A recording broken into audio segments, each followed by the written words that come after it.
In a village where people woke up to survive, not to dream, lived a boy named Malik. He wasn't rich. He wasn't connected. But he had something more powerful, a dream that refused to die. Every morning, he walked 5 kilometers to reach a small town just to find internet. Not for games, not for gossip, but to learn. To feed a hunger that no meal could fill. He dreamed of becoming a software engineer, to build apps that would change lives, to prove that even from the soil of Africa, greatness can grow, sometimes. The loudest voices around us are the ones that try to silence the dream inside us, his friends. Would tease him, "Malik, you're wasting your time coding. You think Google will hire a village boy." Another would say, "Bro, get real. Even our teachers can't afford laptops." They'd laugh and walk away. But Malik didn't argue. He didn't explain. He just smiled, because his silence was his focus. He didn't have electricity. But he had determination. He didn't have data, but he had discipline. Every night, he would sit under a flickering streetlight with his old phone, building his dream in silence while others slept in comfort. His mother would call out, "Malik, come inside. It's late. The mosquitoes will eat you alive." He'd smile back and say, "Just one more video, Mama. They're teaching about HTML today."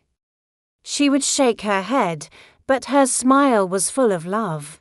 He tried to find work, any position, even unpaid, just for a chance to learn. He walked into a small office in town with a printed CV.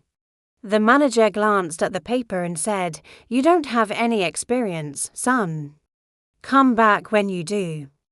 How could he have experience when no one gave him a chance? He walked back home that day, not defeated, but determined. Looking up at the sky, he whispered to himself, "One day, they'll see what I see." He worked during the day, learned during the night, and dreamed during both. He sold small items, washed motorbikes, and helped in shops, saving every little bit he could. He watched free courses, copied codes by hand into his notebook, failed 100 times, and tried again. His mother would worry, "Malik, you work too hard, take a break." But he knew, "Mama, if I stop now, the dream stops too." He didn't have luxury, he had purpose. One night, he sat at a small cyber cafe, his fingers trembling as he typed his first freelance proposal online. "Hello, sir. I'm a self-taught developer from Africa. I can help build your website."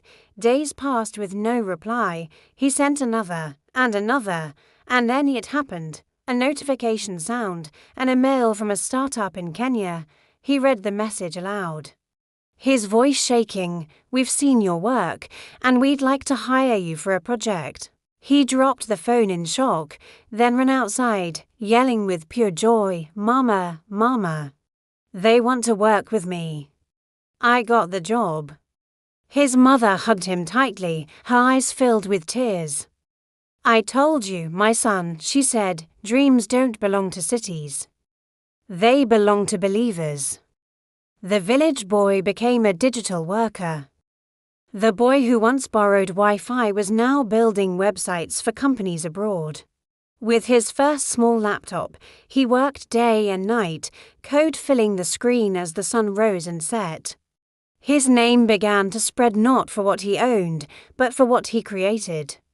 Standing before a group of young people, he shared his story. "When I started, people laughed. They said dreams are for the rich. But let me tell you something, poverty is not the problem. Giving up is." He didn't leave his village behind. He came back to light more lamps, to build more dreamers. The same boys who once laughed at him now looked on, amazed. "Malik, you really did it."